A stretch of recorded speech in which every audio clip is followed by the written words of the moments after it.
ನಮಸ್ಕಾರ ಸ್ನೇಹಿತರೆ, Kavya's ohm food ಚಾನಲ್ಗೆ ನಿಮ್ಮೆಲ್ಲರಿಗೂ ಸ್ವಾಗತ. ಇವತ್ತಿನ ರೆಸಿಪಿ ಹೇಡಿಯಲ್ಲಿ ಒಂದು ಸೂಪ್ ಮಾಡೋಣ.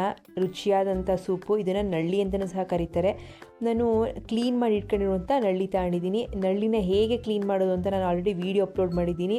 ಡಿಸ್ಕ್ರಿಪ್ಷನಲ್ಲಿ ಲಿಂಕ್ ಕೊಟ್ಟಿರ್ತೀನಿ, ನೀವು ಚೆಕ್ ಮಾಡ್ಬೋದು. ನಾನು ಈ ಥರ ಕಾಲನ್ನೆಲ್ಲ ಮುರಿದಿಟ್ಕೊತಿದ್ದೀನಿ, ಯಾಕಂದರೆ ನಳ್ಳಿ ರಸ ಚೆನ್ನಾಗಿ ಬಿಡಲಿ ಅನ್ನೋ ಕಾರಣಕ್ಕೆ. ಸೂಪ್ ಆದ ಕಾರಣ ಟೇಸ್ಟು ಚೆನ್ನಾಗಿರುತ್ತೆ.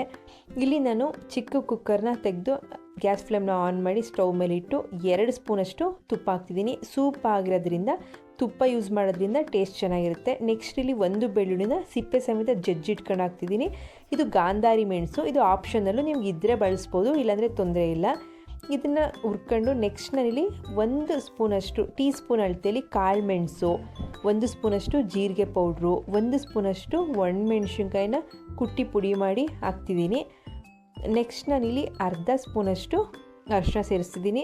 ನೀವು ಅಚ್ಕಾರದ ಪೌಡ್ರು ಹಾಕೋದ್ಕಿಂತ ಈ ಥರ ಒಣಮೆಣ್ಸಿನ್ಕಾಯಿನ ಕುಟ್ಟಿ ಪುಡಿ ಮಾಡಿ ಹಾಕಿದ್ರೆ ರುಚಿ ಚೆನ್ನಾಗಿರುತ್ತೆ.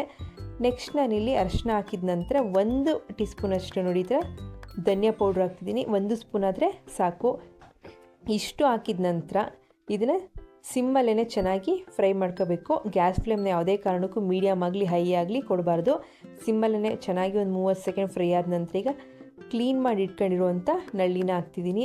ತುಂಬ ರುಚಿಯಾಗಿರುತ್ತೆ ಸೂಪು. ಇದು ಶೀತಕ್ಕಂತೂ ತುಂಬ ಒಳ್ಳೆಯದು, ಕಫ ಕಟ್ಟಲ್ಲ, ಶೀತಕ್ಕೆ ಒಳ್ಳೆಯದಿದು. ನೆಕ್ಸ್ಟ್ ನಾನಿಲ್ಲಿ 1 ಗೋಲಿ ಗಾತ್ರದಷ್ಟು ಹುಣಸೆಹಣ್ಣ ನೆನೆಸಿಟ್ಕೊಂಡು ಅದರ ನೀರು ಸಹ ಹಾಕ್ತಿದ್ದೀನಿ. ಸೂಪ್ ಆಗಿರೋದ್ರಿಂದ ಉಪ್ಪು, ಹುಳಿ, ಖಾರ ಆ ಥರ ಇದ್ದರೆ ಚೆನ್ನಾಗಿರುತ್ತೆ. ನೋಡಿ, ಕಟ್ ಮಾಡಿಟ್ಕೊಂತ ಕೊತ್ತಂಬರಿ ಸೊಪ್ಪನ್ನು ಹಾಕಿ ಚೆನ್ನಾಗಿ ಈಗ ಒಂದು 30 ಸೆಕೆಂಡು ಫ್ರೈ ಮಾಡಿಕೊಂಡು ನಂತರ ರುಚಿಗೆ ತಕ್ಕಷ್ಟು ಉಪ್ಪು ಸೇರಿಸ್ತಿದ್ದೀನಿ. ಪುಡಿ ಉಪ್ಪುಗಿಂತ ಕಲ್ಲುಪ್ಪು ಹಾಕಿದ್ರೆ ರುಚಿ ಚೆನ್ನಾಗಿರುತ್ತೆ ಸೂಪ್ದು. ಇವಾಗ ನಾನಿಲ್ಲಿ 2 ಗ್ಲಾಸಷ್ಟು, ದೊಡ್ಡ ಗ್ಲಾಸಲ್ಲಿ 2 ಗ್ಲಾಸಷ್ಟು ಮೆಜರ್ಮೆಂಟಷ್ಟು ನೀರು ಸೇರಿಸ್ತಿದ್ದೀನಿ. ನಾನಿಲ್ಲಿ ಒಂದು 5 ನಳ್ಳಿ ತಗೊಂಡಿದ್ದೀನಿ. ಒಂದು 3 ಜನಕ್ಕಾಗಷ್ಟು ಸೂಪ್ ಮಾಡ್ತಿದ್ದೀನಿ. ಆದ ಕಾರಣ 2 ಗ್ಲಾಸಷ್ಟು ನಾನು ನೀರು ಸೇರಿಸ್ತಿದ್ದೀನಿ. ನೀರು ಸೇರಿಸಿದ ನಂತರ ಈಗ ಸಿಮ್ಮಲ್ಲೇ 2 ವಿಷಲ್ ಬರ್ಸ್ಕೊಂಡ್ರೆ ನಳ್ಳಿ ಸೂಪು ರೆಡಿಯಾಗುತ್ತೆ. ಚೆನ್ನಾಗಿ ಬೇಯಬೇಕು ಅಂದರೆ ಸಿಮ್ಮಲ್ಲೇ ಈ ವಿಷಲ್ ಬರ್ಸ್ಕೊಬೇಕು. ನೋಡಿ, ಈಗ ವಿಷಲ್ ಬಂದಾಗಿದೆ, ಪ್ರೆಷರು ಕೂಡ ಇಳ್ದಾಗಿದೆ. ಈಗ ಓಪನ್ ಮಾಡಿ ನೋಡ್ತಿದ್ದೀನಿ ನಾನು. ನೋಡಿ ಎಷ್ಟು ಚೆನ್ನಾಗಿ ನಳ್ಳಿ ಸೂಪ್ ರೆಡಿಯಾಗಿತ್ತು. ಮತ್ತು ಸ್ಮೆಲ್ಲು ಅಷ್ಟೇ, ಓಪನ್ ಮಾಡಿದ ತಕ್ಷಣ ಥರ ಘಮ ಘಮ ಅಂತಿತ್ತು, ಅಷ್ಟು ಚೆನ್ನಾಗಿತ್ತು. ಟೇಸ್ಟು ಕೂಡ ತುಂಬ ಚೆನ್ನಾಗಿತ್ತು, ಚೆನ್ನಾಗಿ ಬೆಂದಿತ್ತು ನಳ್ಳಿ ಎಲ್ಲ.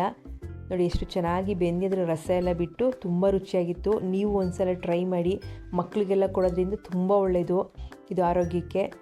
ನಿಮಗೆ ಈ ವಿಡಿಯೋ ಇಷ್ಟ ಆಗಿದ್ದರೆ ನನ್ನ ವಿಡಿಯೋನ ಲೈಕ್ ಮಾಡಿ, ಶೇರ್ ಮಾಡಿ ಮತ್ತು ನನ್ನ ಚಾನಲ್ನ ಮರೀದೆ ಸಬ್ಸ್ಕ್ರೈಬ್ ಮಾಡಿ ಸ್ನೇಹಿತರೆ. ಬೇರೊಂದು ರೆಸಿಪಿ ಜೊತೆ ಸಿಗೋಣ. ಧನ್ಯವಾದಗಳು.